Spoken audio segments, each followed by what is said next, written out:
Beaucoup de personnes sont addictes à bien de choses, des substances.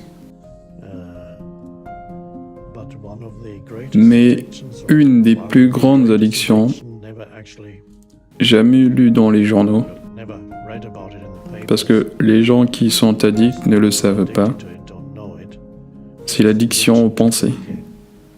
C'est évidemment addictif. Être incapable d'arrêter de réfléchir, c'est comme être incapable d'arrêter de fumer, incapable d'arrêter de manger, incapable d'arrêter de penser. L'addiction aux pensées est la plus grande addiction parmi toutes.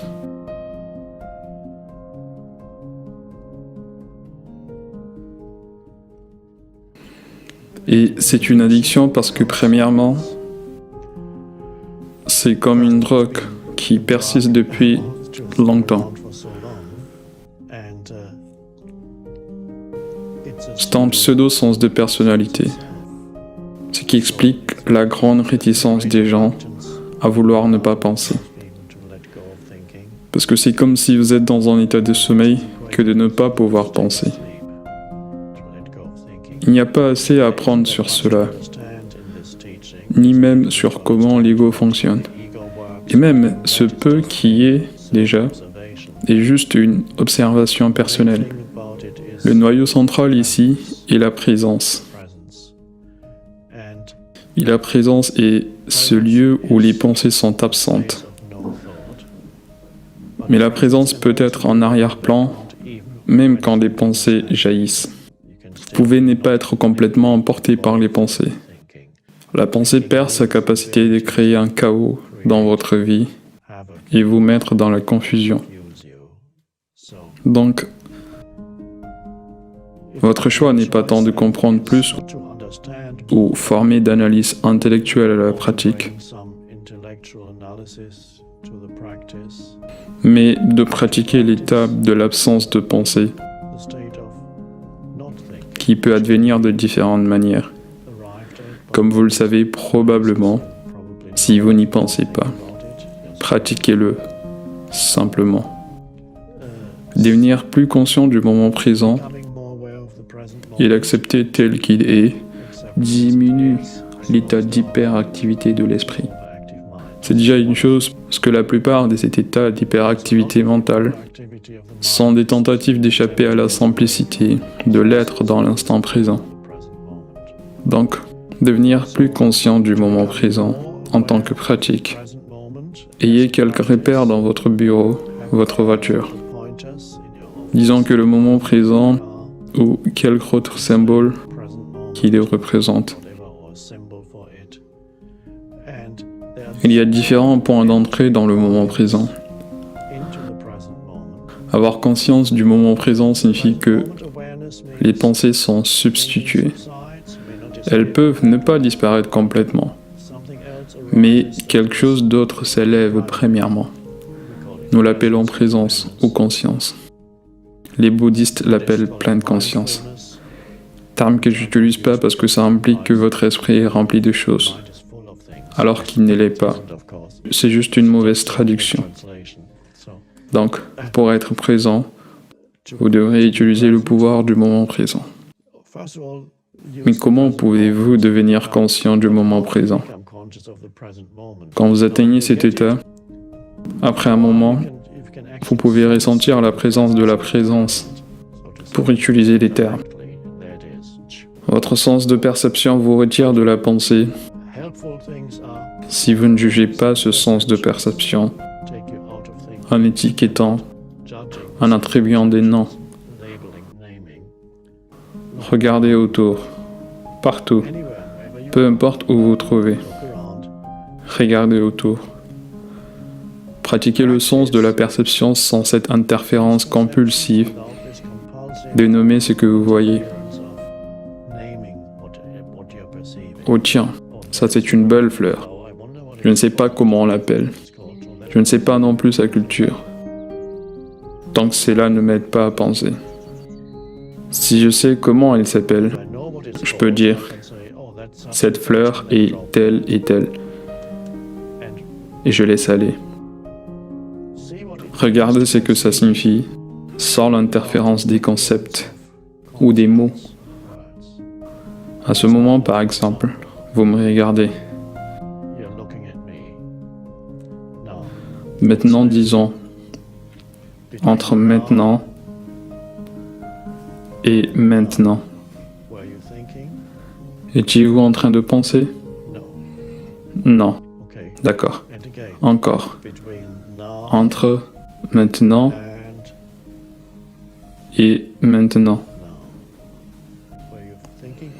Étiez-vous présent ou en train de penser? Pas de pensée. Et pendant que je parle, avez-vous besoin de penser pour comprendre ce que je vous disais? Ou pouvez-vous juste écouter et comprendre? Juste écouter. Et c'est cela, ce que vous êtes en train de faire. Donc, cette partie de l'enseignement spirituel et la fonction de l'enseignant spirituel est secondaire. Ce que je suis en train de vous dire, là, est secondaire. Ce qui est primaire est l'état de conscience sous-jacent, qui est la présence. C'est ça l'enseignement. Mais vous ne pouvez pas en parler, parce que c'est sous-jacent. Mais la preuve que cela fonctionne est que, alors que vous écoutez, il n'y a point de pensée. Il y a juste une présence. Et quand le supposé enseignant arrête de parler pendant un moment, cet alerte du moment présent demeure. Il n'a pas besoin d'être comblé par quoi que ce soit. Comme là, maintenant.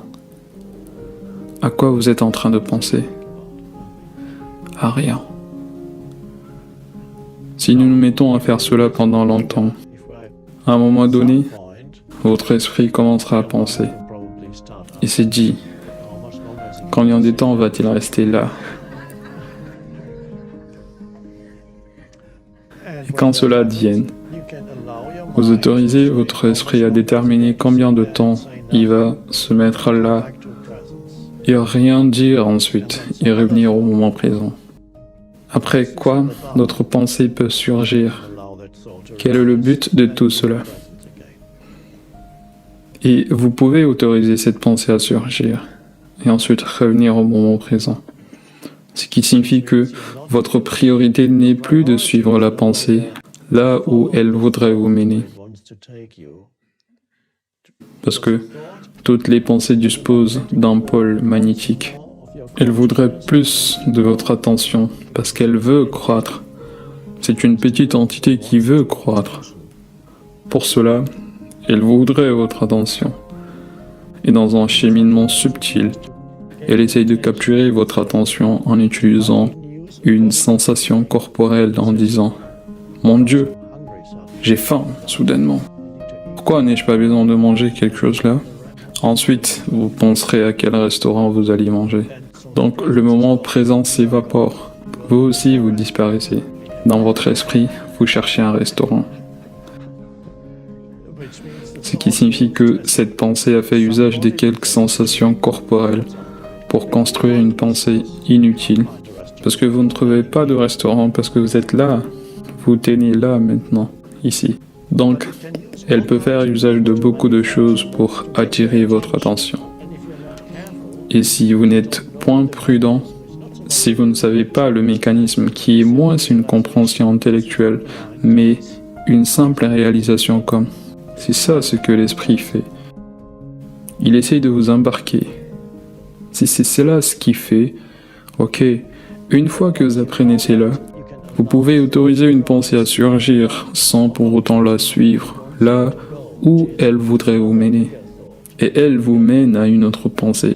Et généralement, ces pensées vous mènent à une autre pensée, encore plus grande, qui vous mène à une autre bien plus grande, etc., etc. Et vous devenez comme ce chien qui tourne autour, et alors même qu'il est bien attaché, sent une odeur, et soudainement s'en va complètement inconscient de tout ce qui l'entoure.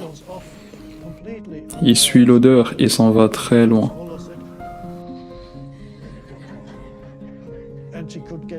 Deux fois même vers l'horizon, il disparaît. Quand vous suivez une pensée, vous suivez ce même cheminement. Vous vous réveillez 20 minutes plus tard.